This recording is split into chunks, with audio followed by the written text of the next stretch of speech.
ابھی آپ کے علم میں ہوگا کہ ایک معصوم سا بچہ مولوی آیت الرحمٰن نے ابھی بلایا تھا، محمد نام ہے، نابینا سا، مسلمانوں ذرا متوجہ ہو جاؤ، نابینا سے ایک بچہ، معصوم سا بچہ، 9 سال کا، 9 سال میں پھر پٹھانوں کے بچے وہ ذرا موٹے ہوتے ہیں، بلوچوں کے بچے ذرا موٹے ہوتے ہیں، لیکن وہ نہیں، بالکل ہڈیوں کا مجموعہ اور بطخ کی طرح بالکل، اگر آپ اس کو اٹھائیں گے تو اس طریقے پر آسانی سے آپ اس کو ایسے ہاتھوں پر، ضیاء الدین میرے بھائی، میں نے کہا کہ اس کو اٹھا کر کے گھر پہ لے جاؤ، اور یہ ہے کہ ہمارے بچوں کو دکھاؤ کہ اس قسم کے بھی انسان ہوتے ہیں، اس قسم کے بھی 9 کلو کا کیا، یعنی 9 سال کا بچہ کیا ہے، اور وہ بھی ہڈیاں، موٹا تازہ بھی نہیں ہے، اور آنکھوں سے نابینا اس طرح ہنس کر کے اس طرح، اور اس کو پتہ ہی نہیں ہے،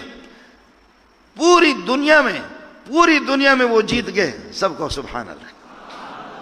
پھر بھی کہتے مدرسوں نے کیا کیا، مدرسوں نے ہمیں کیا دیا، آپ کے کالج میں اس کی مثال پیش کرو، یونیورسٹی میں اس کی مثال پیش کرو، اور پھر